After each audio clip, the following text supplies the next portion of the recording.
Perfect. Let's get started. Hello, everyone, and thank you for attending the Global Railway Review Online Industry Summit in 2020.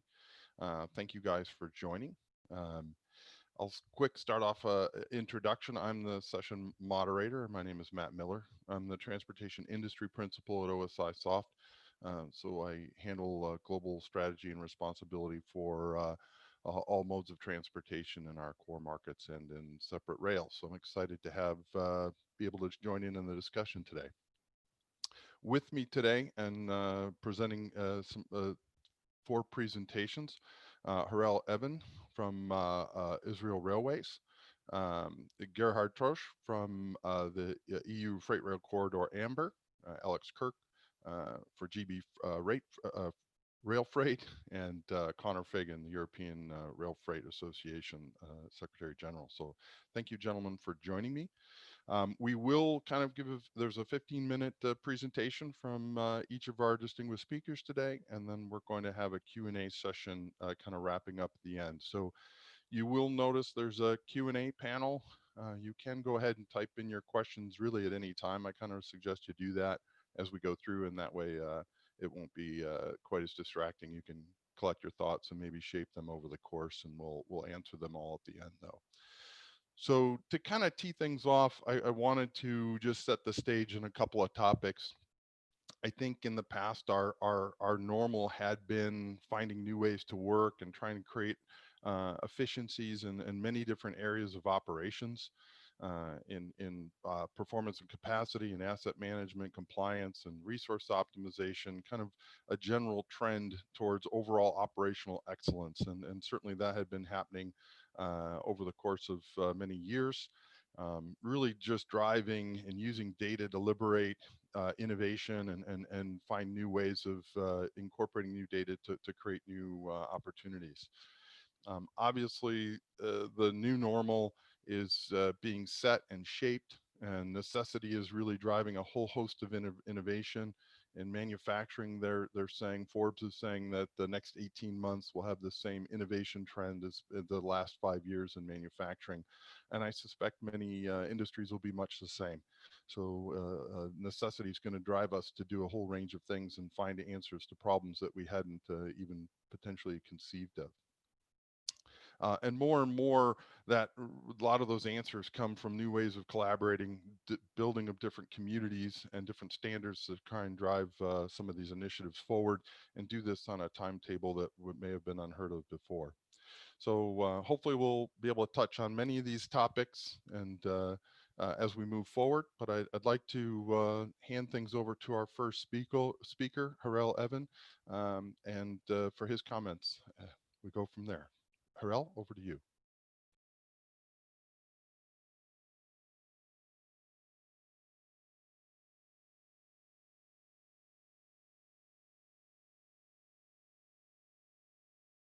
Thank you, Matt. Hello to all of you. I would like to share with you the challenges facing the development of rail freight in a small country like Israel and our plan to make it happen throughout the current decade. So Israel Railways is a governmental company responsible for infrastructure management and development, as well as being the sole railway undertaking for passenger and freight. Last year, we carried 69 million passengers and 8.5 million tons of freight. The state has investing about 15 billion euros in the network and rolling stock since the year 2003. As a result, passenger traffic has seen continuous growth ever since, but freight traffic in general have stagnated. Israel's population have doubled since 1970 and reached 9 million people. Its population growth rate is a lot higher than other developed countries, and the percentage of urban population is about 92%, which exceeds most other regions of the world. As a result, the previous development plan ending this year and our new development plan commencing next year are both concentrated on enhancing network capacity, mainly for passenger traffic, which is forecast to double every 10 years.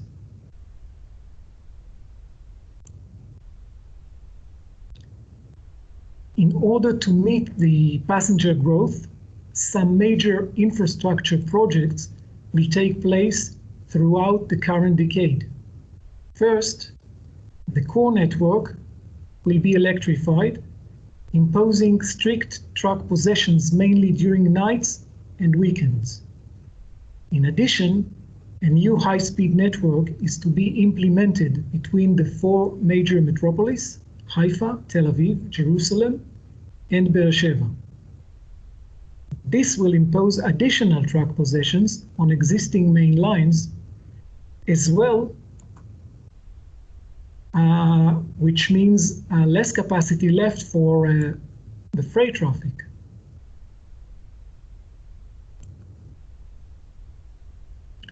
Now let's have a look on trends in rail freight traffic during the last half a century.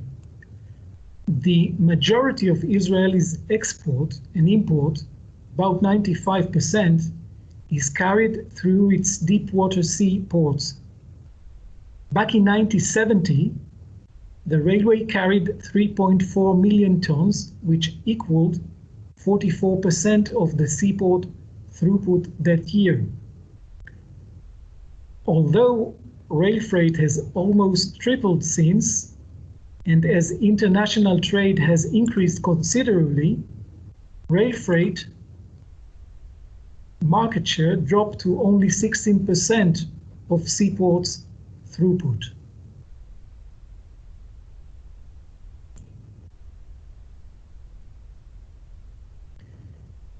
There were four main causes to that decrease. First, until the end of the 1960s, Haifa port in the north region of Israel was the main and actually the only seaport of the country. A new port was then constructed at Ashdod in the center part of the country by the end of the 1960s.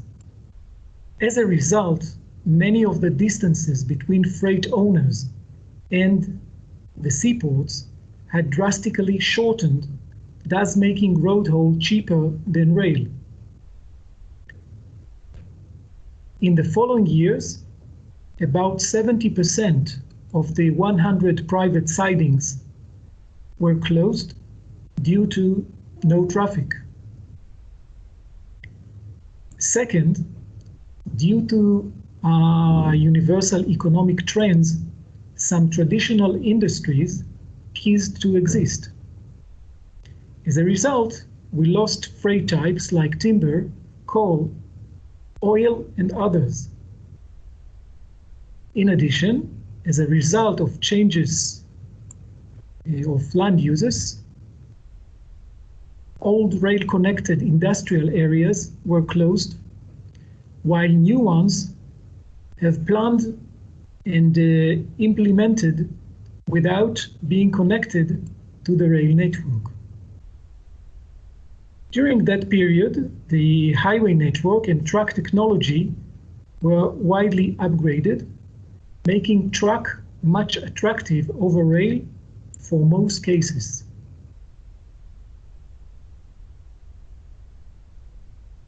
The annual rate freight throughput during the last 3 decades varied between 1 and 1.2 billion ton kilometers. Main types of cargo by rail are phosphate and potash in bulk and intermodal. The average rail haul distance is currently about 155 kilometers, which is rather short in comparison to the EU target for 30% of rail market share over 300 kilometers by 2030.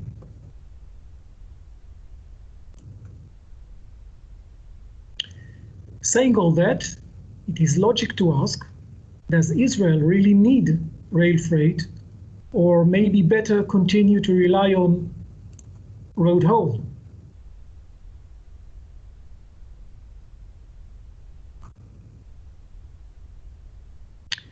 As we all know, the fixed costs of road haul are lower than those of rail freight. On the other hand, the varying costs of road haul are growing faster than rail as distance grows. So in general, rail is more economic for long haul. It is therefore important to understand what is the economic balance point between the freight train and the truck in Israel.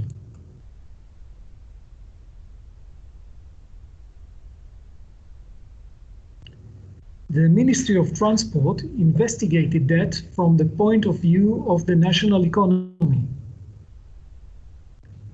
The external costs of truck haul were calculated, including 4 types of cost: the contribution to road congestion, road maintenance costs, accident costs, and air pollution costs.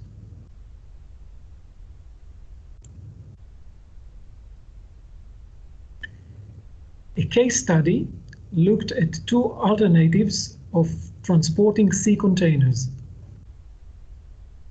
a direct shipment by rail and an intermodal shipping where the long haul is made by rail and last mile, up to 15 kilometers, by truck.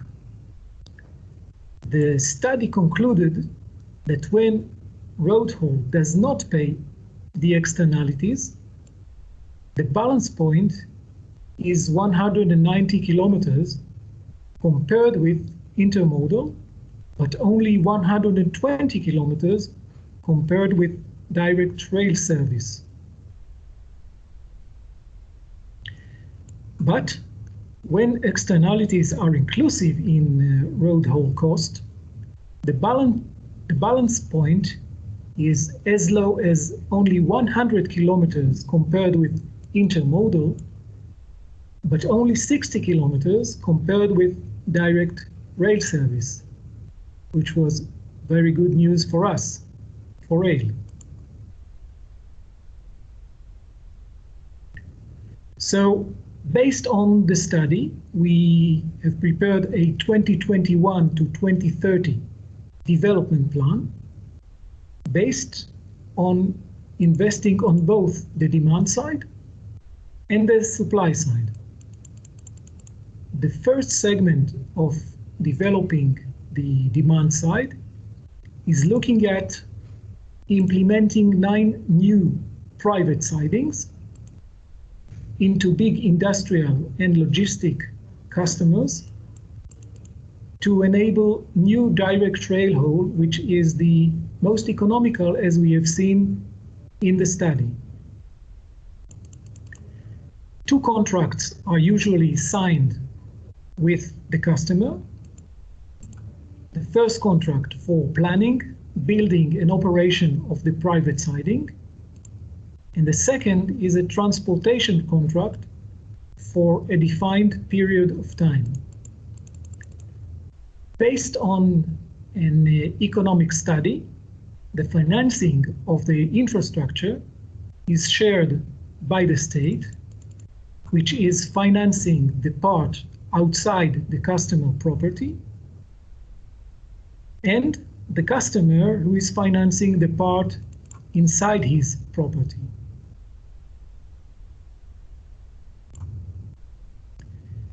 As railway geometry is rather spoiled, it is always easier to plan the private siding in the first phase of planning a new factory, rather than squeezing a new siding into an existing one.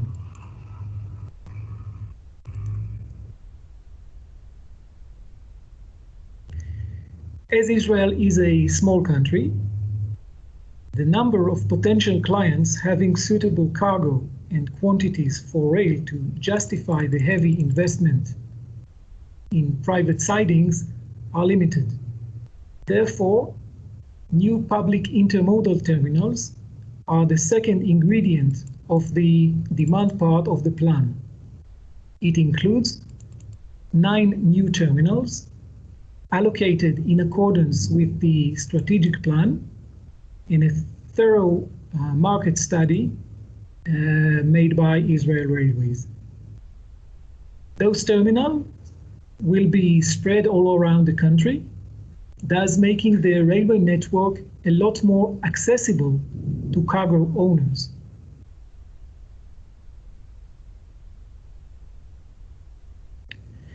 The third key element of the plan is about expanding the spreading of railway sidings inside the seaports. 8 new sidings will be built to existing and new ports to allow shifting more intermodal and bulk traffic to rail. This is very important because most of our traffic at present is either export or import coming through those seaports.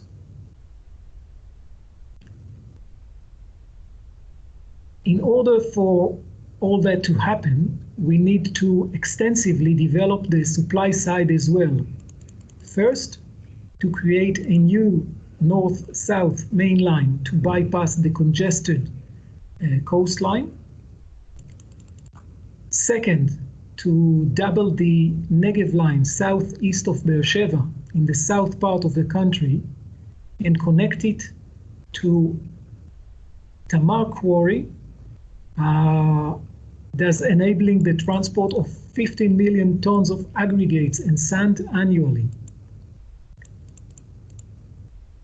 Sorting yards around seaports and the Rotem industrial area in the south will be upgraded, and the network will be able to accommodate 750-meter long trains.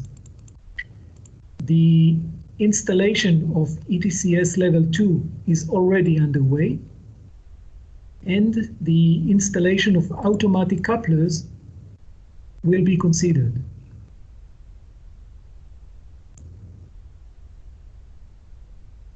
We estimate that by implementing the plan, container traffic will grow by 3-fold and general cargo by 270% by the year 2030.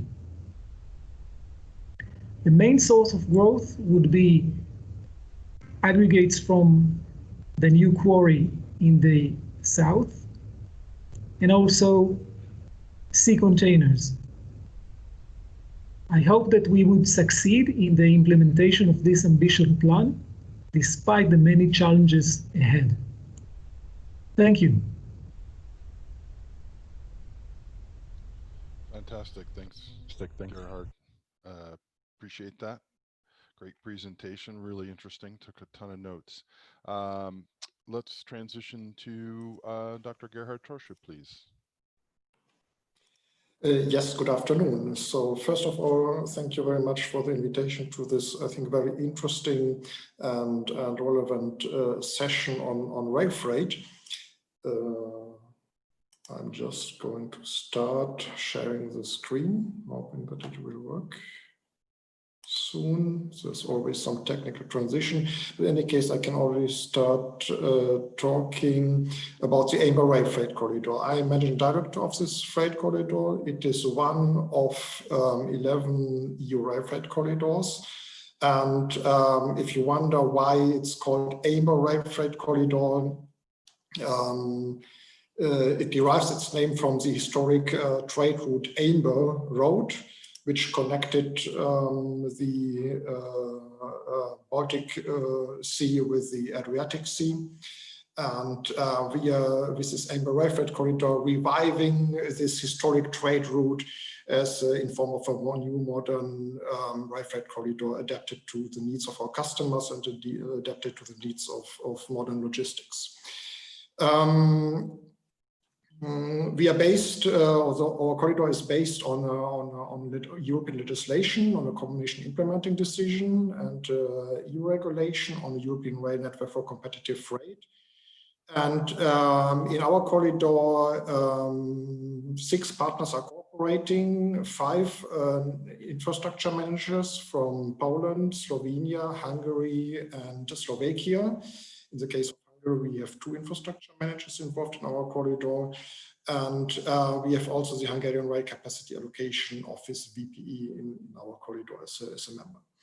Our corridor is running through 4 countries, connecting Poland, Slovakia, Hungary, and Slovenia. The objectives of our corridor are to strengthen the cooperation across borders. International rail freight, as you know, is more and more an international business on a European scale. It's roughly more than 50% already of rail freight, which is across border.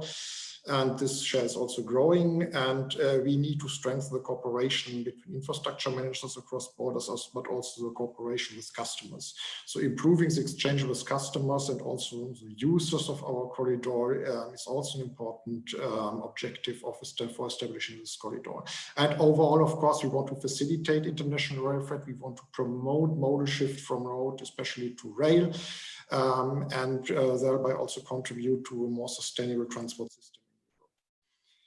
Here you can see on the right side the route of our corridor, and I also would like to underline that this routing has been also elaborated in cooperation with and consultation with railway undertakings, which would use our corridor in order also to reflect that market demand and actual traffic flows. Overall, we have an end-to-end length of our corridor of roughly 1,400 kilometers, which is completely electrified. The total line length of our corridor is, however, more than 3,000 kilometers. As you can see on this map, there are several routes on some sections which allow different alternatives and also serve different regions in the countries concerned. We are connecting to global maritime transport. The seaport of Koper is the port which we are connecting at the Adriatic Sea. And very important here to mention is that this port has a remarkably high share of rail hinterland traffic. The market share of rail here is more than 50%, and part of this traffic is using our corridor. We are also providing a gateway to Southeastern Europe via a connection to the Trans-Balkan route at Kelebia at the Hungarian-Serbian border. And we are at the northeastern end of our corridor also connecting to the Trans-Siberian Euro-Asian railway routes. So even Euro-Asian traffic constitutes an important potential for our corridor in the future. We have, as you can see also on the map, particular role in port hinterland traffic from and to the seaport of Koper. In particular, we have regular container services between Koper and central Hungary, especially the Budapest area, and also between Koper and different terminals in Slovakia. Further role how our corridor has in the automotive business. There are a number of factories and production sites in the automotive industry connected to our corridor and by our corridor. We have also bilateral traffic from southeastern Poland to eastern Slovakia, partly also to eastern Hungary. And what makes our corridor also interesting for some customers is that we can provide a flat north-south route east of the Alps. As you know, in Europe, if you go from north to south, you usually have to cross the Alps, so mountain ranges, which is always a challenge for rail. But our corridor can provide actually a flat route in the eastern part of Europe in north-south direction. I also already mentioned the potential to develop Euro-Asian traffic via Tereshpol and Malashevitz. So this will be certainly something to look at in the future. Here you can see the genesis of our corridor. The whole started with market analysis and also consultations between the different partners in 2013 to 2015. 2015.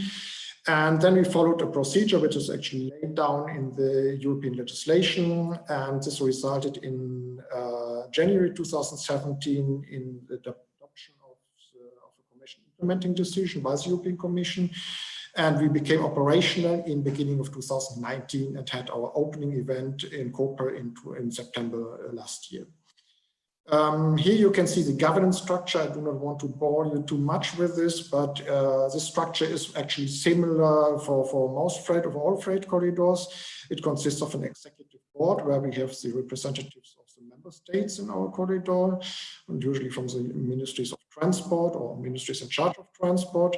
And then the actually management of the corridor is done by the infrastructure managers in the management board. And very important to mention here is that we also have advisory groups, one for terminals and one for railway undertakings, fostering the exchange with our customers. Under the management board, we have established also a number of working groups, which you can see in the lower part, which are composed of experts from all the participating members of the corridor. As I mentioned already in the introduction, our corridor forms part of a network. In total, there are 11 rail freight corridors in Europe, and our corridor AMBER, which you can see here on this map on the right side in this orange amber color, we are connected to 6 other corridors. This already shows that we need to and have to cooperate closely with our other colleagues in the other corridors. And this cooperation is ensured by the so-called RFC network under the umbrella of Railnet Europe, a Vienna-based cooperation organization of all the infrastructure managers in Europe. And RNE is entirely providing network-wide custom information platform where you can find information on most of these corridors. And we also develop guidelines and specifications in order to foster a harmonized structure of corridor documents and also of process and KPIs. So not all these, let's say, individual corridors are developing individual approaches, but we are really coordinating our work in order to have a harmonized approach at least on the key issues in the corridors.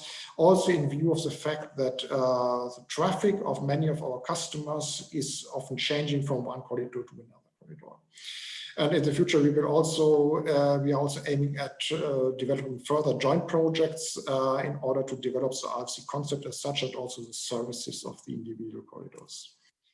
Our main focus is, of course, customer orientation. As I said, we have a regular exchange with the railway and terminal advisory groups. We are also providing a corridor one-stop shop, which is a single contact point for all the applicants, so all those which wish to use capacity on our corridor. And we have also developed customer-oriented capacity products, for example, train pass with an extended train length. And we are applying generally harmonized solutions from the IM side in various processes together with our customers. We are also currently carrying out a bottleneck study, which will be ready end of this year, where we are looking at infrastructure bottlenecks, operational bottlenecks, administrative and capacity bottlenecks. So it's a rather broad approach in order to have a good overview over where future action is needed. We have already adopted an action plan in autumn last year, and there we are, for example, investigating possibility for improved line standards in terms of train length, in terms of axle loads, where we're also looking at processes in border stations and also how we can harmonize the set of rules applying to operation in these border stations. Our corridor, as well as our other corridors, are also engaging in international contingency management, ICM, which is an approach to support rerouting in case of major disruptions of railway lines, for example, due to natural disasters, if the inundations or landslides. We are trying to facilitate, let's say, the handling of such cases also from the side of What are the strengths of the freight corridor concept? I think the most important one is that it provides a permanent platform for exchange between us as infrastructure managers and allocation bodies on the one side and our customers and railway undertakings. So it's not a temporary task force, and I also want to still underline this, it's not, our corridors are not lines on a map only, but we have a, let's say, governance structure which provides this permanent platform. We have also, as I told you, showed you, established dedicated working groups with experts from all the countries, so customers are able to bring to us problems and issues which concern especially the international traffic. The fact that we are based on European legislation provides also stable governance, and we have clearly identified rights and also obligations in this legislation. So even this contributes to stability of the corridors. And of course, we are also cooperating closely between each other. And I think the most important point, which I would like to highlight as a consequence of the corridors, the rail freight corridors, is that it is really changing the mindset, especially on the side of us as infrastructure managers. We are owned by, we have national owners. We had so far very much a national perspective in our acting, but we are serving customers which more and more need, let's say, international approach, international corridor perspective. And it is also very, I think, valuable for our customers to underline that the scope of activities which we are engaging in has clearly evolved also beyond those obligations which are laid down in the regulation. A short outlook into the future. Our corridor is still a quite young corridor. As you could see, we are just operational since 1.5 years. But we are now, of course, already entering from establishment phase into a development phase. We are aiming at improving our capacity products. Especially, we are assessing the possibility of more train paths with extended, improved parameters, for example, in terms of train length. We also want to cooperate closer with the terminals, which are the access points, entry and exit points for freight on our corridor. We also have an ambition and investigating the possibility to test and also demonstrate innovative solutions, also technical solutions to offer to facilitate operation in terminals, in freight yards, and also in border stations. Based on the outcome of our bottleneck study, we are aiming at elimination of bottlenecks inter alia through targeted investments. Here we, of course, also relying on funding decisions on EU and state level. We will further strengthen the cooperation between the corridors and also engage into multi-corridor projects. And overall, we are aiming at improving the resilience of the network of RFCs, also by developing routes, alternative routes outside the TEN-T core network. Some sections of our corridor are running on the TEN-T comprehensive network, and developing these routes provides a valuable contribution to increasing the resilience of the overall network of RFCs. You can find more information on our website, rfcamber.eu. We also have a promotional video, which I would like to invite you to take a look at. It's uploaded on YouTube. You can also find the link on our website. And we have a secretariat, which you may contact, or even me directly if you have any further questions or would like to contact with us. So thank you very much. Fantastic. Thank you, Gerhard. That was really informative. I've written down lots of different questions for you later, so hopefully I'll remember a couple of the key ones. Thank you for that. And I had a chance to check out that video. It was really, really well done. Again, for those listeners, if you haven't had the chance, by all means, check that out. Thank you very much. We're going to transition to Alex Kirk, GB Rail Freight, for his presentation now. Alex? Thank you, Matt. I'll just load up my screen. With Gerhard, I think you have to stop sharing too. So perfect. Thank you.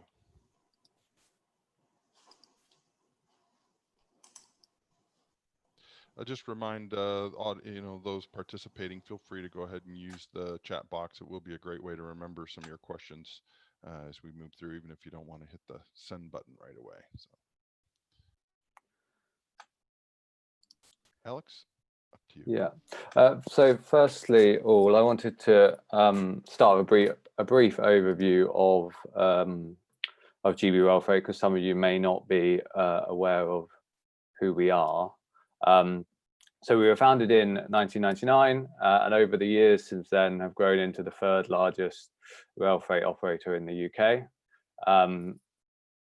We have just over 900 employees and about 150 locomotives, and we operate all over the UK, serving nearly all rail-based markets from automotive to biomass. Now, the working title for this presentation was "A Time for Rail Freight Sector to Shine, Overcoming the Challenges and Looking Ahead." Now, this somewhat downplays the challenges that we've had in the last few months, but still, I'm going to try and offer my insights into what I think the future looks like, and how rail freight can thrive in the months, years, and decades ahead. Now, really, the only place we can look is at the significant shock the world economy has experienced and the unprecedented drop in economic output, which no sector has been immune from. The graph taken on the screen from the Office of National Statistics shows this pretty sharply. GDP was effectively dropped off a cliff here in the UK, a 20% drop in April, and that saw within it record-based broad drops in production and construction. And during this crisis, rail freight has played an essential role in dealing with the challenges and securing supply chains. Our services have been playing a vital role in ensuring that the continuation of supplies. So we're running a number of services from ports such as London Gateway, Southampton, Felixstowe, to distribution centres across the country, transporting an increased amount of containerised goods, things as rice, pasta, the toiletries, and wine from Australia, which I'm sure has helped us all stay sane during these slightly strange times. And these flows have really ensured that warehouses remain stocked and supermarkets and other essential retailers have their supplies. Before expanding on to what I think the future looks like, I think it's worth just going further into the recent past and what we've learned, because I think this might provide an insight into the medium and long-term future for rail freight.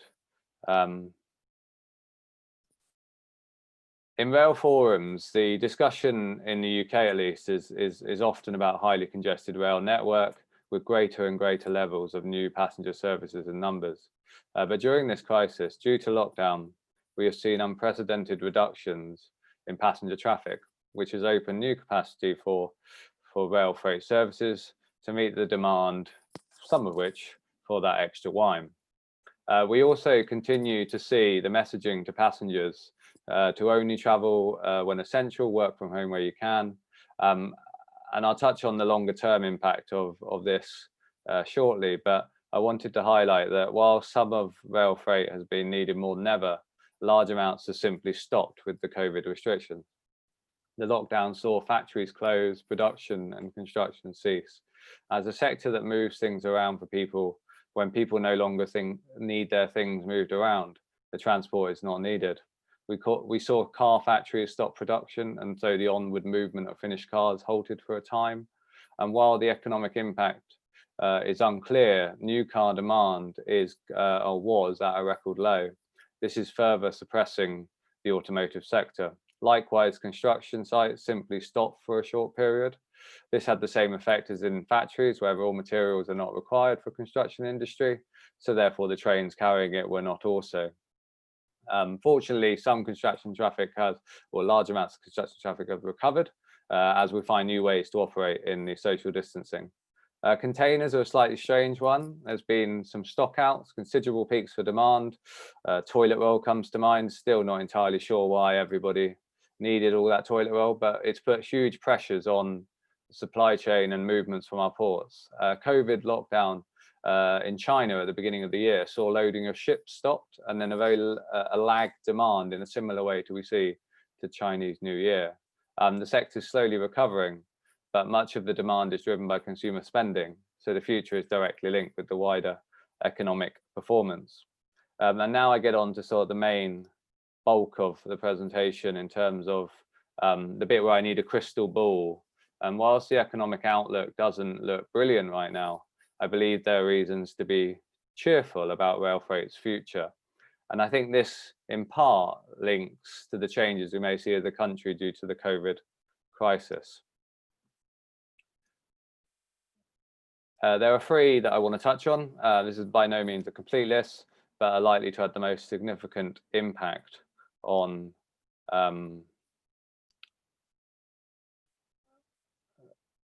rail freight. So passenger behaviour. Rightmove has seen record interest from people looking to move out from cities to the countryside. And as the lockdown has demonstrated to many employees and employers alike, working from home is possible and has made many question whether their commuting habits need to change. It's still too early to say whether we'll see a dramatic change in passenger numbers going forward, but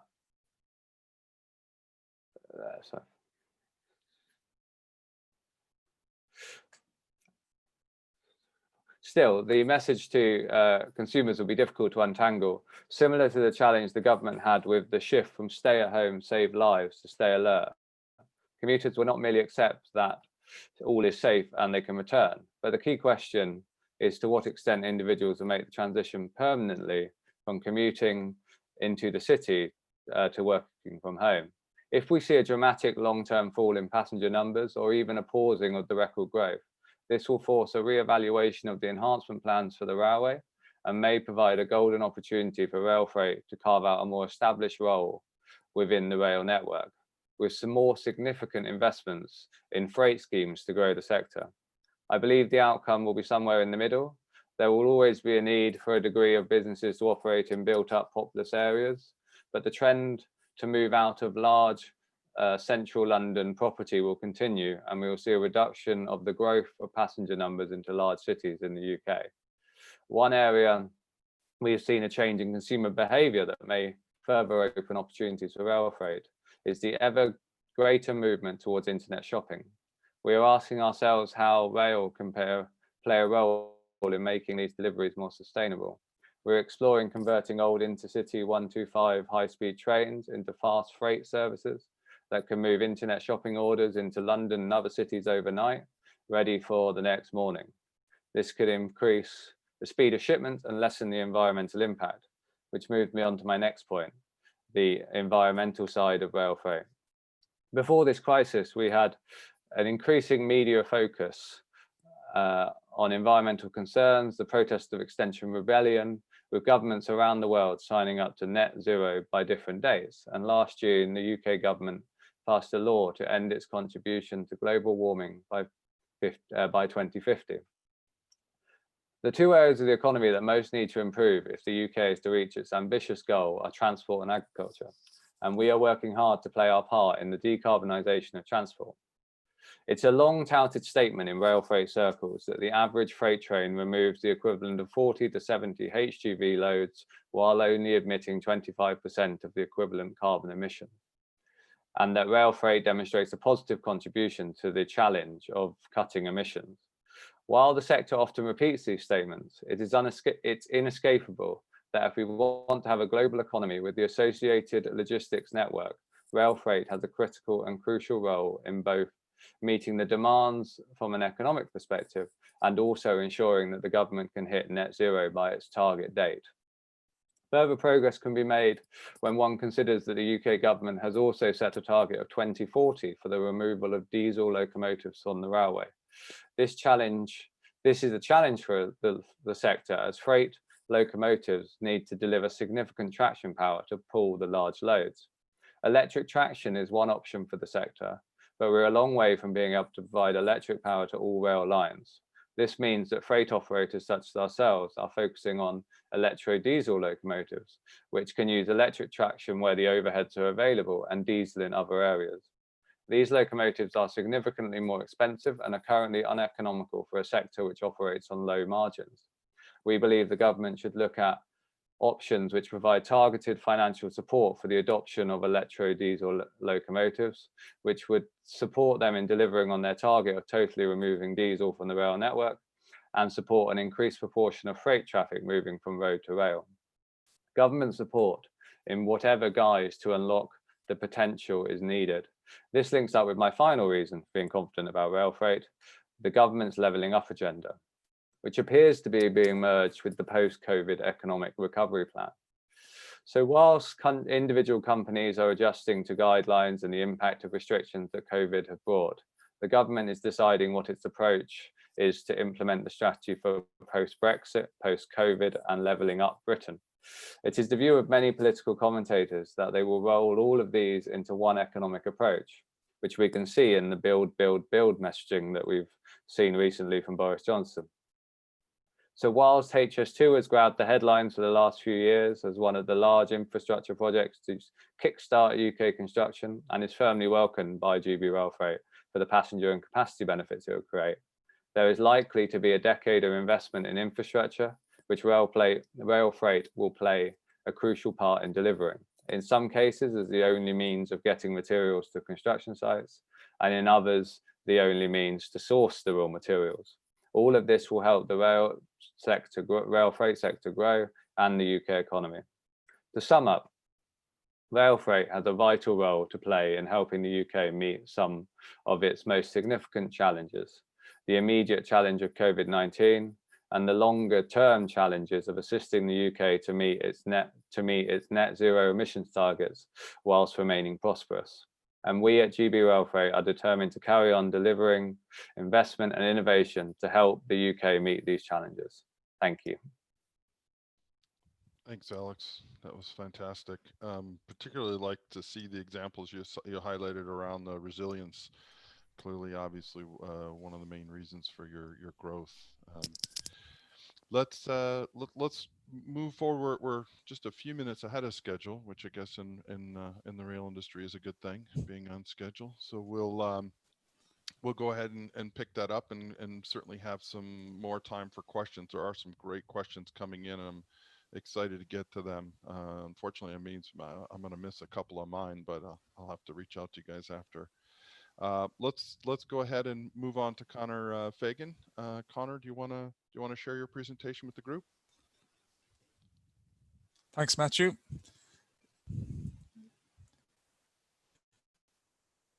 Should be loading now.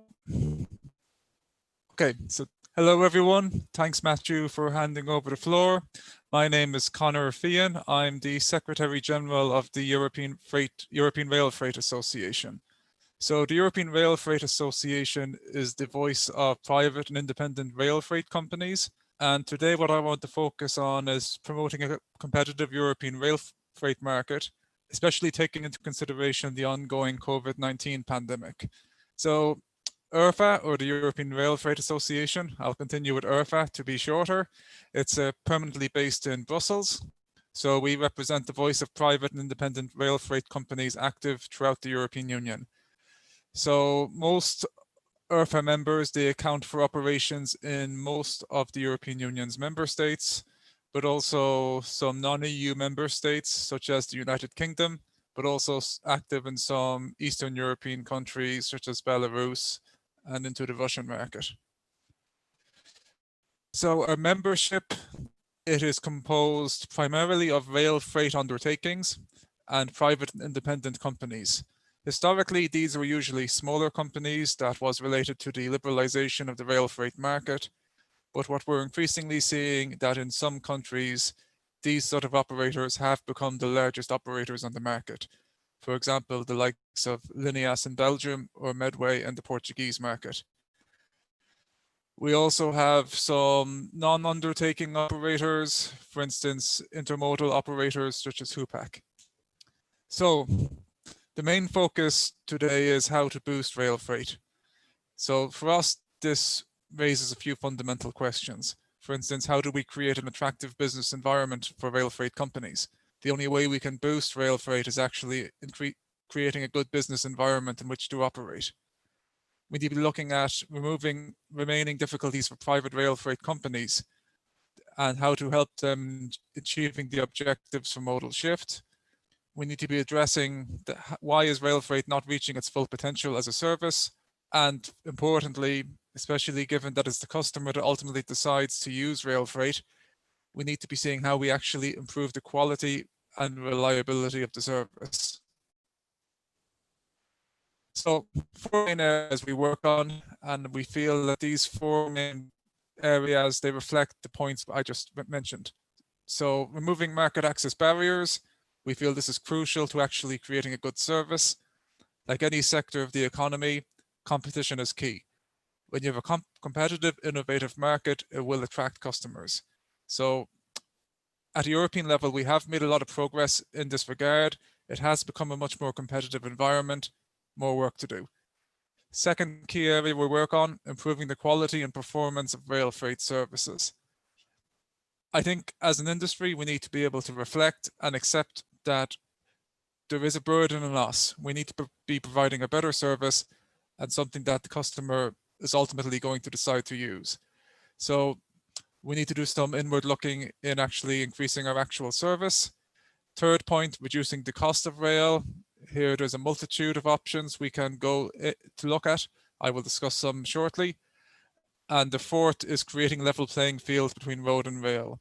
What is crucial is that there is a level playing field, that it is not passing the cost from one operator onto the taxpayer. So we need to ensure that any competition distortion that exists between modes of transport is removed. So the key topic that, let's say, has been on our mind for the whole year, the COVID-19 pandemic. It's been a challenge for the entire logistics sector, and we're starting to see now that lessons have been learned and the sector needs to be prepared moving forward.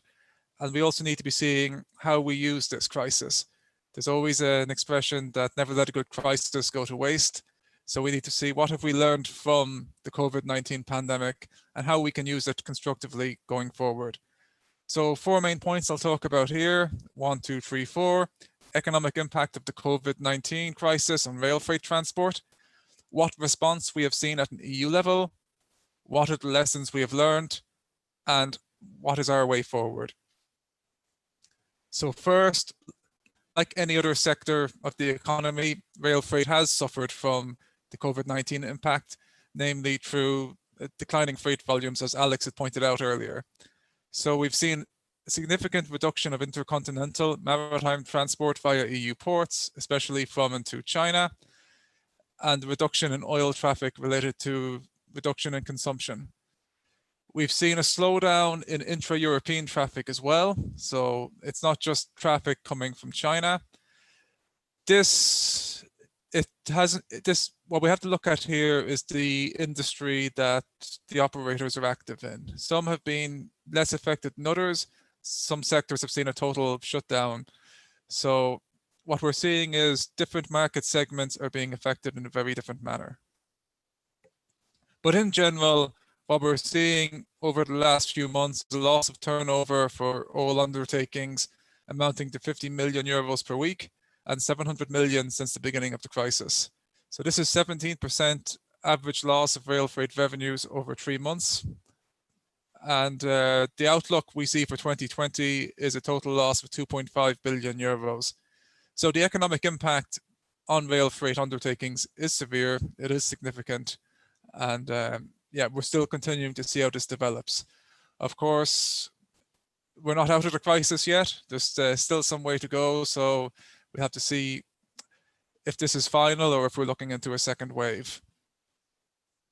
On a more positive note, what we have seen is a very proactive response from European policymakers. So there's been a multitude of measures that have been taken. And just to give an example, one of the main issues we face as rail freight operators in the first weeks of the COVID crisis was the different national member states shutting down their borders. So everyone recognized that it was crucial that rail freight has to continue to function across borders in order to keep supply chains going. The problem we had was with the movement of essential workers. So for instance, let's say if a train driver was to pass through a border and return to his home country, sometimes his home country would expect him to go into 2 weeks quarantine, which means you quickly run out of train drivers. Or the other was that some member states, they would not allow a train driver to, let's say, drive across a border to pick up a train. So even though everyone recognized that it's important that trains can cross borders, no one seemed to recognize at first that there isn't some no man's land between countries where they can stop and exchange personnel. So the Commission was extremely fast in clarifying the rules here and how member states should act. And it had a great impact, and it allowed, that's the issues we had with getting essential workers across borders to be alleviated. Another key point then as well, under European legislation, there's a require for safety certificates to be renewed this summer. Obviously, that became extremely complicated due to the COVID crisis. It wasn't possible to, let's say, have the inspections taking place. So all this legislation has been postponed. The European Commission has also come forward with state aid measures to support the industry in a fair and transparent manner. And for us, quite importantly, in July, the European Commission has come forward for regulation concerning a sustainable rail freight market during the COVID-19 pandemic. What this regulation does is it allows member states the possibility to waive or reduce track access charges. So the lessons we've learned, rail freight keeps goods moving. So we have seen a very high performance of rail freight over the last months, and it's also been the mode of transport that has been least disrupted by the COVID-19 pandemic. I think in the European market anyway, I would imagine maybe similar in some other international markets, there's a large library of video footage of congestion in the road freight sector. This didn't really happen in the rail freight sector to the same extent. We've also seen rail freight, as we in the industry know already, is that it can carry large volumes with minimum human resources, and it can be done in a contactless manner. So let's say if we're dealing with a pandemic, it's been quite a, let's say, safe, sanitary way of moving goods. We've also seen an increase of consumer goods being transported by rail freight. So let's say this is foodstuffs, toilet paper, as Alex had referred to earlier. So that's an interesting dynamic to see, that let's say some goods that would have never been carried by rail freight before, or not to the same extent they are now rail freight's becoming an option. And also importantly is we didn't see terminal closures. So the terminals continue to function. So as a society, what we have learned is that rail freight is quite resilient. So when we do have these sort of crises, rail freight is able to continue its operations. Importantly as well, what we've seen is a significant improvement in punctuality of rail freight services. This is partially because of the passenger traffic disappearing. In some countries, totally disappeared for some time. But what we have seen is punctuality increases of from 65 to 70% up to 90 to 95%. So this is quite important in that it shows that there is not a systematic problem with rail freight. When it has the good quality and quantity of capacity, it can provide a good service. Passenger services will return, but we need to take into mind how we balance the two needs, because what this crisis has proved is that rail freight can provide a punctual and efficient service when it has the actual capacity of a good quality to do so. So what we see as our ways forward, both in general and taking into consideration what we've learned during the COVID crisis, is there's three key technologies we need to be looking at. We need to be seeing how we roll out digital automatic coupling, autonomous train operations, and digital platforms. Digital automated coupling, I think it's a surprise for some people outside the European sector to hear this isn't already a thing. Europe is still somewhat lagging behind in this regard. autonomous train operations. Here, we're not looking at total autonomous train operations, but more so how can IT systems assist train drivers and digital platforms. Like any sector of society, exchange of information is key going forward. So more specifically to the COVID crisis, as private and independent operators, we feel it's important that the sector comes out of this crisis in the same manner it entered the crisis.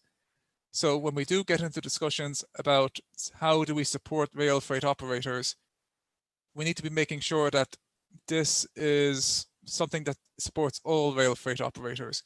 So namely, let's say state support should not be used to support individual, let's say older incumbent operators to the detriment of, let's say, new, smaller private undertakings. So what's been very positive to see is that the European Commission has followed this line. For some time now, ERFA has been saying the best way to achieve this is by possibly introducing a waiver or reduction of track access charges. So what we have now is a regulation that's been proposed by the European Commission, which will allow member states to reduce or waive track access charges up until 31st of December 2020, with a possibility to, let's say, to extend that date if required. Why is this regulation introduced? Because we have a lot of European legislation on track access charges. So that, let's say, that sets the rate that the track access charges need to be. So member states do not have that freedom right now. So this regulation is looking to grant that freedom. So we're encouraging member states to go down this path. So in September, we will have the vote in the European Parliament on this, and we would anticipate it will come into force quite soon after if passed. What we also need going forward, and this is something Gerhard had referred to as well, is a sound revision of the rail freight corridors. The regulation and the initiative has been a success to an extent, but we need to be going further. We need to be looking at how do we improve the quality of paths for freight trains. Like I said earlier, COVID has shown when that capacity and quality is there, the service is attractive to customers. So let's say, how do we carry that lesson forward into the revision of the rail freight corridors? We need to be giving more rights to rail freight on these corridors. Ideally, we would like to see some supranational traffic management, because as Gerhard also pointed out, rail freight is increasingly becoming more international in nature. So we need to see how we can improve that, let's say, international management setup. And crucially, what we would like to see is how do we empower the corridor organizations? So the rail freight corridor associations are welcomed, but ideally we would like to have them to have more strength vis-a-vis their national administrations. So for instance, when the rail freight corridors identify priorities for funding, that there is some structured way that this is carried to the national ministries' budgets. So we feel it's good, but there's more to do.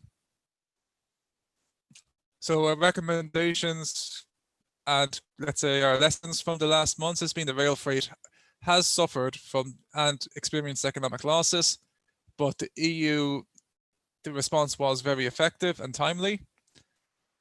And that discussion is still going on. What we see now is that the rail freight sector has this proposal on the table now to reduce and waive track access charges. We welcome this. We think it's the right way to go. It ensures member states can support undertakings in a non-discriminatory manner. And we need to be seeing how we carry those lessons we've learned over the last month forward. It'd be a shame if we just go back to business as normal after the COVID crisis. If there's one positive we've learned from the COVID crisis, it is that rail freight can provide an efficient and reliable service. So we need to be seeing how we continue that after passenger traffic returns to its normal and increasing numbers. So thank you very much. If you have any questions, I'm happy to discuss. I'll hand back over to Matthew now. Thank you. Thanks, Connor. That was fantastic. You answered a whole bunch of my questions in that presentation, so that was really, really great. There were, as much as I'd love to start asking the questions that I have, we can go ahead and shift over to our our Q&A session. So if I can get the panelists to kind of join me back in, we'll move that forward. Again, just as a reminder, the Q&A panel on your platform, you can go ahead and type questions in, and we'll try and get to as many of them as possible. There are already a lot of questions in, which is great, but we'll continue to kind of move forward as we go through here. So great, thank you all. Great presentations. Man, every one of them had some really key points that I think we can delve into. A couple of takeaways, but two questions that I think tee up well on the back of Connor's presentation. There was a question around opportunities to take advantage of automatic train control, automatic train operation. And a follow-on question really around giving operator guidance on track speed and position based on actual train position and load and so on for energy optimization. Maybe I would think Connor or Gerhard, do you guys want to take a crack at the automatic train operation? I think Connor, you mentioned it in yours, but maybe between the two of you, comment on what may be opportunities there may be in that regard. Thanks, Matthew. No problem. Yeah, we see it as a key component of actually growing rail freight. It's where we have to get to, but to be honest, we feel it's still at quite a preliminary stage. There are still discussions taking place between companies. What level of automation are we even talking about? So realistically, it's probably somewhere in between. I don't see, let's say, the dream of, let's say, autonomous trains driving around the European rail network with no driver in the locomotive. Most likely, as the question stated, it'll be automating, let's say, certain functions, providing up-to-date advice and information to the driver so they can make the most informed decisions. But we feel it's something that we need to be looking at. I think for a lot of the rail freight companies, they want to have a clear idea on deployment by 2030. These discussions are taking place. I think what we're trying to do now, and I think this is the important part, is that we have a common understanding before everyone goes back to their national administrations and talks about what type of deployment they want. Because we don't want this to be like we had in the 70s with signaling systems and then every member state doing their own thing. This needs to be done in a uniform manner as possible. So if I have an automatic system, let's say from France, that's good to go in Poland and so on. Gerhard, do you want to chime in on that? Yes, I can support what Connor has said. I think in the rail freight, so the railway business, especially the rail freight business, we have still too many manual processes, and we are not, let's say, aiming, let's say, in the first step to go to driverless trains. I think there are some few cases in Australia, but this is not what is, let's say, the first target. But we have plenty of processes, for example, in train preparations, which could be automized or partly automized. And I think this requires a joint effort by the rail freight sector, especially, of course, the rail freight undertakings, the railway undertakings are concerned here also to agree on which solutions should be implemented, also ensuring that it is really harmonized across borders. But of course, also we as infrastructure managers are concerned here. I could also imagine that we as rail freight corridor, as Amber Rail Freight Corridor, will also maybe provide the possibility to make some certain tests and demonstrations. We are looking at that. It's too early to say anything concrete yet, but we are looking at this possibility as well. And I think it's really necessary to keep up with the, let's say, digitalization and automation, which we see in other sectors, also in other transport sectors. Yeah, you know, of course, we all have seen fully autonomous trains. You know, almost every airport has one these days. But there's a lot less operating variability in those scenarios, recognizing that, you know, and the complexity of dealing with those variability in real life, I think are there. We're doing a lot of autonomous operation in mining, you know, as they're probably one of the leaders in this area. We had a great conference in the unmanned the unmanned operations team from NASA joined our conference, which was great. And they said NASA never foresees a fully autonomous vehicle. They're just automating processes more and more and removing the human from that scenario. And I definitely see both of your comments being kind of in line with that in rail, right? We're just trying to automate what can be safely automated and change lots of processes that have been proven over a very long period of time and shift those as quickly as we can to more autonomous behavior, right? Keeping all the compliance things in mind.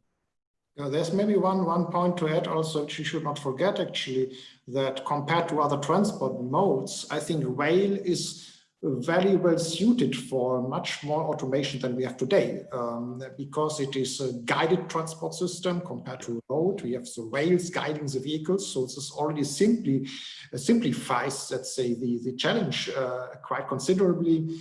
And we are also, let's say, have at least in theory, let's say, separated area in which we are operating. We're not sharing our, let's say, right of way with pedestrians or other users, usually at least.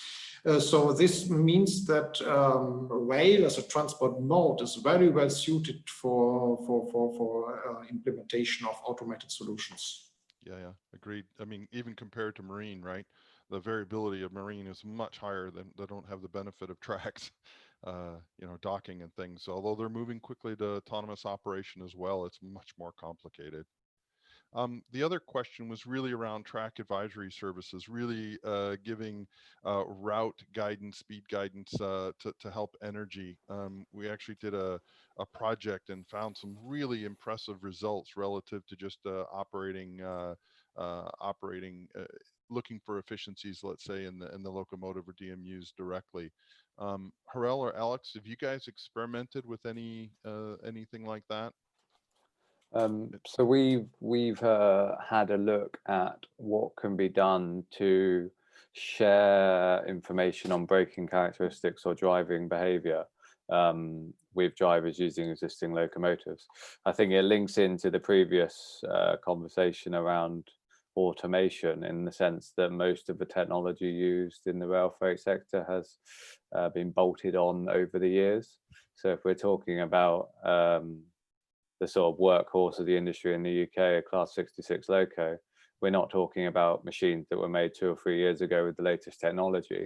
And so the challenge that we find is effectively trying to plug in 21st century computing power into machines that have got 20th century engineering.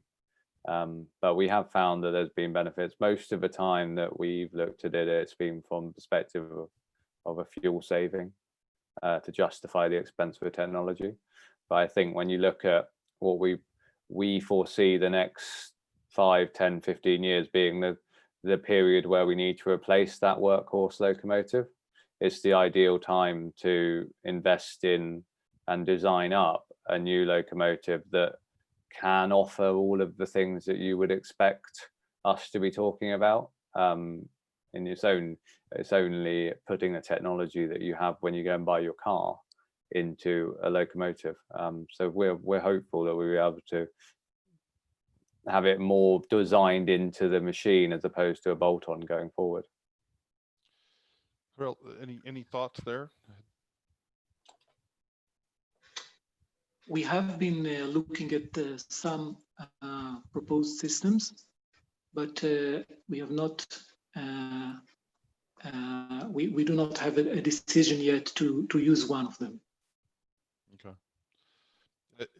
It is one of those things that, I mean, I think you're right, Alex. It's I think everyone struggles with a lot of legacy equipment, right? I mean, and it is a kind of a mismatch. You have these really long-lived assets that are have to perform in kind of in an agile way with modern characteristics, and there's an obvious mismatch there. So I think the challenge for the whole industry, and this is certainly not even unique to rail, all the modal industries are struggling with, how do I be agile? How do I use the information I have to do a better job in operational context?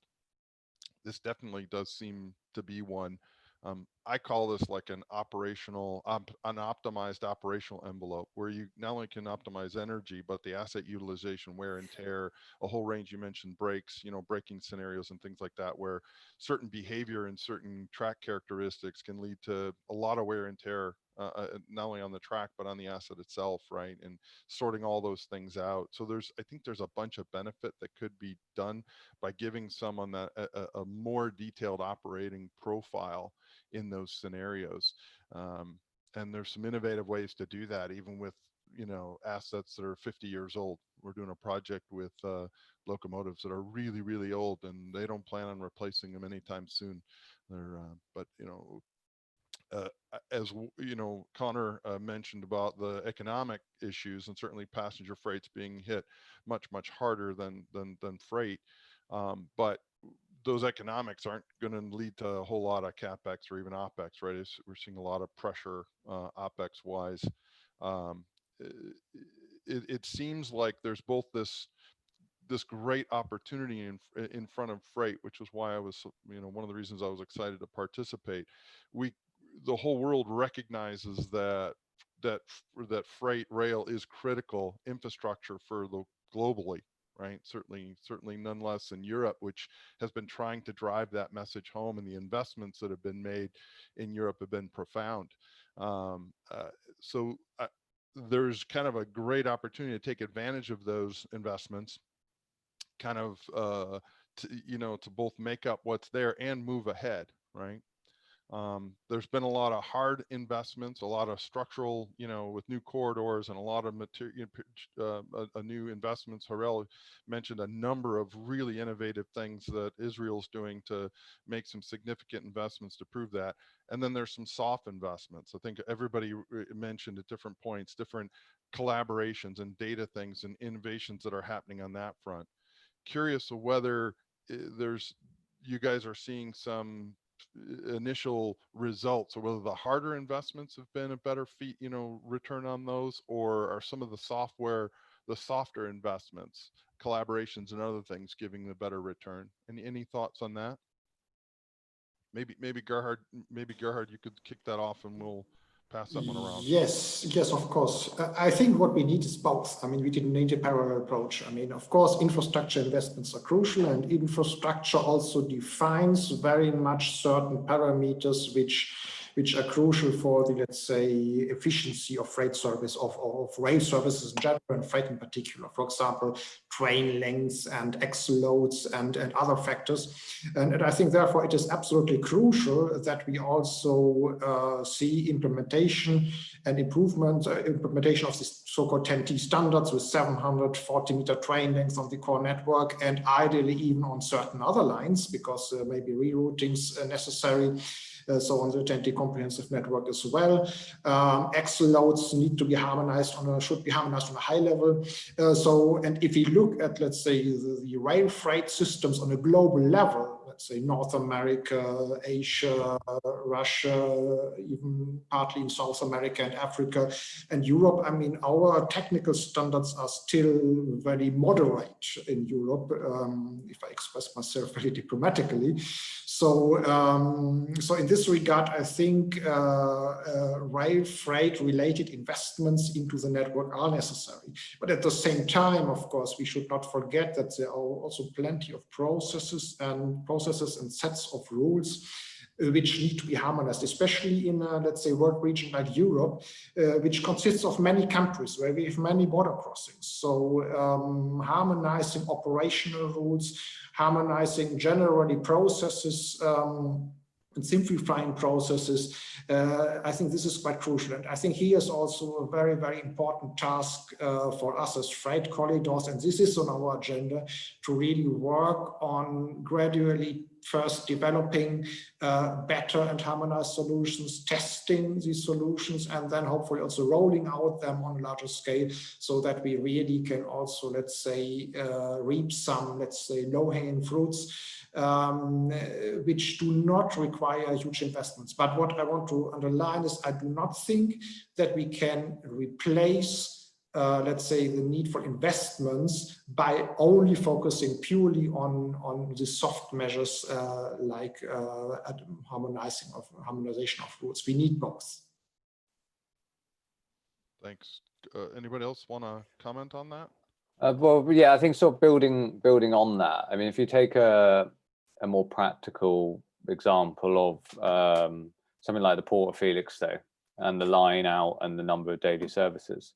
So there's the really difficult infrastructure changes that are required once you hit to a point of you've hit the capacity that exists. So that at that point, you then have the very expensive changes to the network, new track, new signaling systems, and so forth. But between, and this is, I suggest, if you take the last 15 years, between the moment where that infrastructure was needed because capacity is maxed out, there's an awful lot of softer things that can be done to get productivity up, greater efficiency, and effectively move more product. So starts with just ensuring that your train is 100% full every time. Pretty basic and pretty obvious, but actually if we run at 100% efficiency, which will obviously never happen, but the closer we can get to that 100%, we don't need to run any more trains, we can move more stuff with the same amount.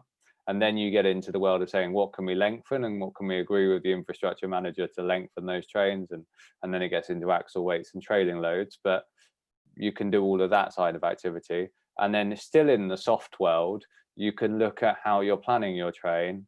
And if you look at Felixstowe, the moving of the jigsaw pieces around train planning has allowed capacity effectively to be created virtually because someone just looked at it in a different way.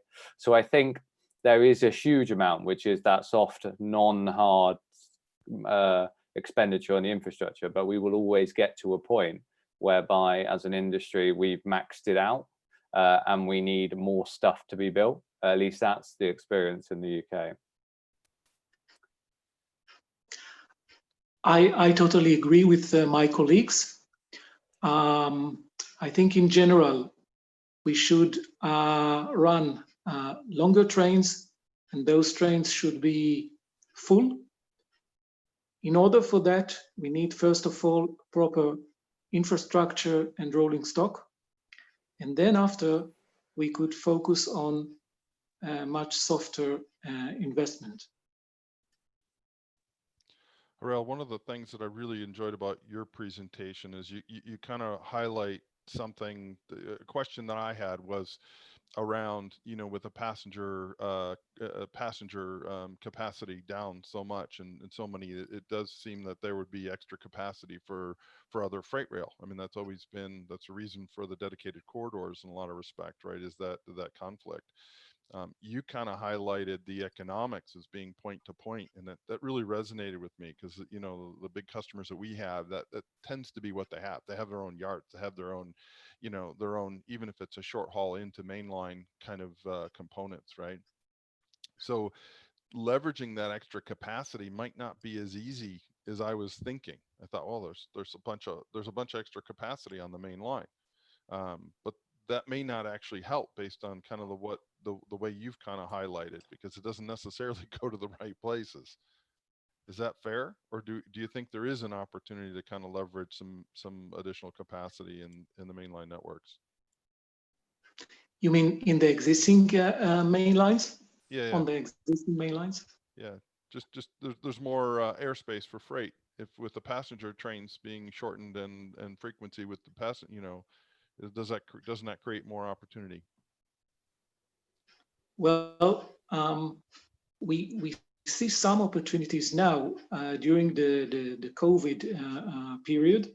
There is less passenger traffic, so we have a bit more capacity for freight, but we have other specific capacity problems, which are mainly focused on the electrification process our network is going through.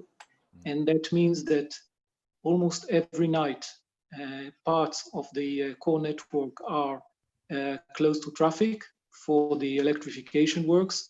The same for weekends. So even though there is less passenger traffic at the moment. We still do not manage to carry to give the proper service to the freight demand we have to cope with. Yeah, always a challenge, right? It's sometimes Always a taking challenge. advantage. Yeah. We did have a really good question from a senior analyst from the Government of Canada, really around jobs and really talking, obviously job reductions all over the place are going to happen. And he was curious to know if there are any new demands for skills or labor anticipated in the industry based on the COVID pandemic, meaning, what new opportunities, as you're looking to fill, what kinds of resources might be useful in the new normal for rail. I don't know who anybody daring enough to cover that So one. I'll give it a go. So I'm in terms of, I don't know if there's been anything that we've noticed that's changed our workforce requirement because of COVID. I think what I would say is if you look at the demographics of train drivers, for example, in the UK, it's at the older end of the scale. And therefore, over the next 10, 15 years, there will need to be a large amount of training of the next generation of train drivers to replace those that will be retiring. That's more of, I think, where we see our workforce going. I don't think there's any change occurring because of COVID. Obviously, we've had to implement all of the social distancing and all of that side of life, but it hasn't really changed the requirement. So much of what we do is driven by how much of the wider economy is performing well. So if the wider economy is performing well, we will, touch wood, be performing well as well. Great. Yeah, if I may add, because I think it's a quite relevant topic, because as has already been mentioned, I mean, a large share of our workforce will retire, and though maybe currently the total demand has gone down due to the crisis, but this will certainly not last for forever. I think there are two factors or two aspects which are quite important for, let's say, the future workforce in the railway sector. One is, let's say, really digital competence, because they need to work with digital processes, work with digital technologies. So this is certainly a, let's say, aspect which changes a little bit also the, let's say, future requirements on the workforce. And I think another point is language requirements, especially here in Europe. Usually we are still communicating very much in our national languages, and communicating across borders in the railway sector is not always easy. So let's say the issue of, let's say, what will be the future operational language? Should it be English? Probably we are aiming at that at some point of time.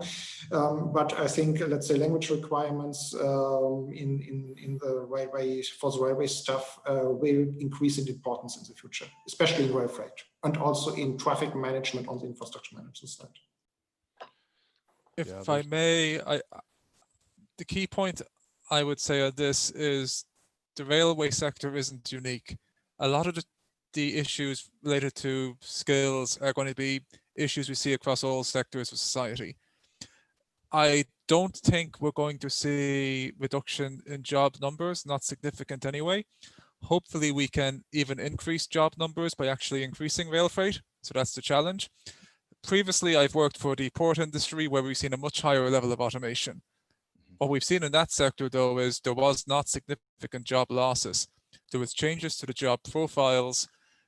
This could usually be done by retaining existing staff, so there's rarely a need for layoff of staff. So I wouldn't envisage the need for a reduction of staff, but the job will change. Yeah, that's a great point. And in any industry that goes through that transformation and automation, the roles change, right? And I also, just picking up on Alex's comment, the graying workforce in general, to attract the bright minds to continue to innovate. Really, you know, they show up, you know, with a cell phone saying, how do I get the data, right? How do I Google the data to get what I need? I mean, I think there's a certain expectation that there's these kinds of digital systems that they've come to believe exist, right? So, and it's a tough expectation to meet, particularly in some of the what I call traditional process-rich industries. Like maritime is going through the exact same thing. They have the exact same problem. And you mentioned ports, which I think is maybe even a great example of somebody who's even coming from further behind.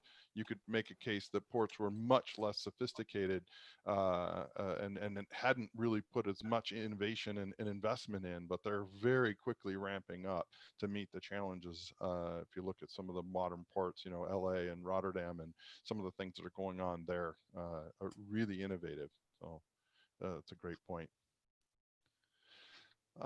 Another question I had, we've got a few minutes more, and we'll try and end on time, but we may have a few minutes, and in the virtual environment, we may press if people need to drop, they can. But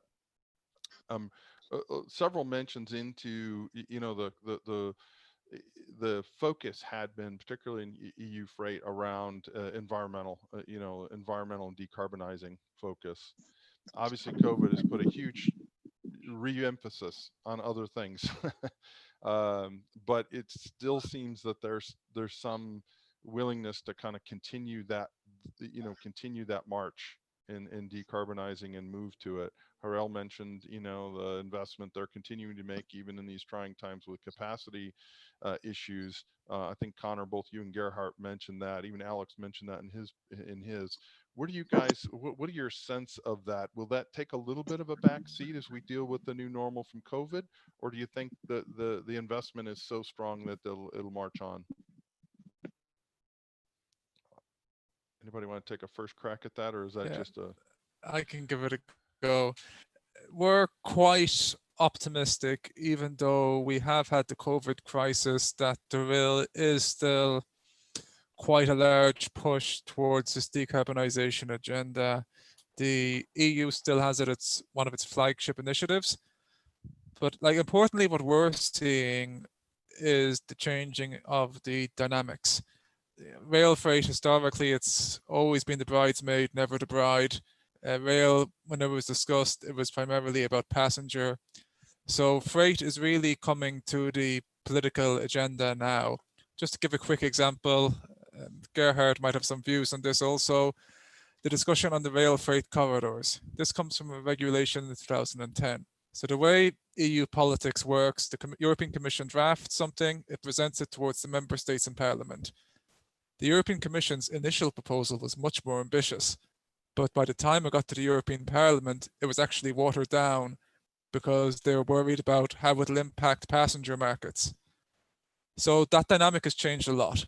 Now we're seeing policymakers thinking, not, let's say, how do we deal with the nuisance of rail freight, but how do we actually grow rail freight? So we think there's quite an important mental shift there. And we feel it's also upon the industry to use this opportunity. The next 10 years is going to be defining for rail freight, because I don't think we've ever seen political support like this before.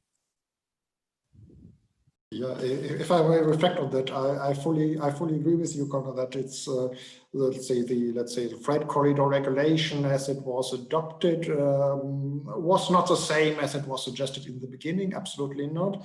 And now there's a revision ongoing, has been started on the regulation, or will start soon. And this, of course, creates also opportunity to make improvements. On the positive side, I see also that many of us as freight corridors, not only the AMBER corridor, but also many other freight corridors, have actually, let's say, taken on activities which go beyond what is required in the regulation. So we do not only do this because it's written black on white in some paragraph in the regulation, but because we really see this is something which can help and develop rail freight. This is one side. Then coming back to the issue of let's say environmental aspects, I think this is an aspect which remains important for rail, especially for political decision makers. for the future support of the rail system and of rail freight. And I think what we as a railway sector all together should emphasize much more. In many fields we are leading. We are, let's say, also, if you look in road transport, I mean, there are discussions on electrification of motorways, and there's maybe some short test section of over 5 kilometers or 10 kilometers, somewhere a little bit more. But railways, the railway system in Europe is already today providing interconnected electrified corridors from one end of the continent to the other continent. So railways are providing electromobility for freight across borders already today. I think this is something we should capitalize on much more in the future. Then, of course, this does not exclude that we need to do further improvements, that need to be closed gaps in electrification, which exist in several places still. But generally, we have already a very good starting position. This we should emphasize much more. And if we combine this with digitalization and automation, I think railways can be a transport mode which fit very well into the new Green Deal of the European Commission. Oh, fantastic. I know we're just over time, but I'm gonna press and ask one short question to see if from each of you, and we'll finalize. You know, my job is really around trying to drive value quickly, and long political processes and political alignment generally isn't where I go for those quick wins. Although we kind of all recognize that those are some of the big, more profound wins that lead to more dramatic change. So I don't mean to downplay those. Maybe if everybody can give me a quick, what do you think the best opportunity for a quick win in freight rail in your region might be? Would be a great way to finalize the segment. Anybody want to go first, since I just hit anybody got a burning one? Yeah, I can go first, since I mentioned it in my presentation as well. Yeah, I totally agree with what you said. Usually my members speak in days and weeks, and I talk in months and years. So, but we have seen from the Commission, which is quite refreshing now, is the speed it's working at. So July, we got a proposal to waive track access charges. September, it's voted on. October, it could come into force. For us, if we can go in this direction, and if member states actually follow up on it, this has huge potential to actually grow the rail freight market. Usually, when we talk about track access charges, it accounts for 20 to 35% of the overheads of operating the service, depending on the member state. So there is potential there. So we feel that this would also offset the losses that undertakings have experienced over the last months. So for us, from a business perspective, this is the best and, let's say, best way to neutralize the economic impact COVID has had in the short term, to allow us to continue to, let's say, invest in some of the crucial technologies we've been discussing. Yeah, and if you get it right, it might stick, which would be really cool. Anyone else want to? So I think from our perspective, as an operator, the best thing that can happen in my mind is that we can get a level of growth and contracts across the industry that allows us to make the next generation of investments. So in the UK, you saw immediately post privatization a large amount of private investment into the rail freight sector in the UK. I think we can do that again using the build agenda and some of the government policies that COVID is forcing them to go down, to get the contracts and to leverage ourselves to be able to make the step change with the newer locomotives. Now, obviously, that's not, it's sort of a two answers there, because one's obviously the quick win of the infrastructure investments, but then I think that will unlock, and it will certainly help us as a business. It will unlock us making those large investments that make the step change. Fantastic. Gerhard or Harold, what do you guys want to? Yes, if you want to one point, of course, we as a freight corridor connecting different countries, of course, international cooperation. I think this really needs to be strengthened and improved further, because rail freight more and more is an international business. If you want to hear one very concrete measure there would be plenty, but one is to try to define some train paths which allow bigger train lengths, because we know that bigger train lengths quickly can deliver efficiency gains for the operators, for our customers. So we have done this on one section, shorter section of our corridor, and we are looking at the possibility to introduce certain paths with bigger train lengths, even without maybe making big investments into the network. This will not be enough in the long term, but it can deliver some quick wins on certain sections.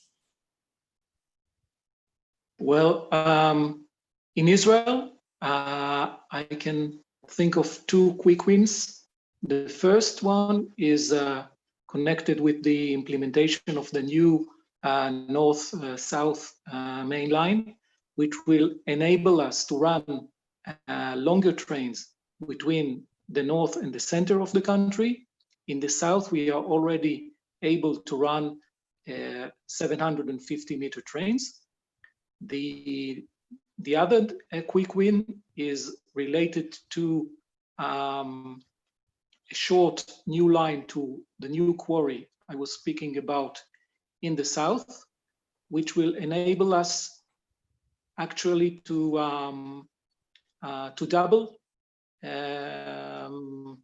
the quantities of rail freight we have here in Israel in a very short period of time. Fantastic. Guys, I'd love to sit and chat the rest of my day here chatting, but I think we better wrap it up. We're a few minutes over. I want to thank you all for your time and all your wonderful insights. Boy, I've learned a lot, and we've covered a lot of ground here today. And I want to thank our audience for joining as well.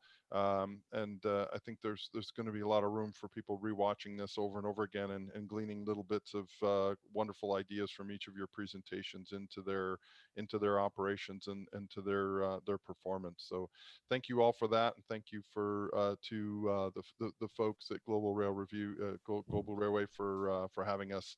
Thank you all, and we'll end it there. Have a great afternoon, evening, or day wherever you are. Thank you. Thank you. Thank you. Bye-bye.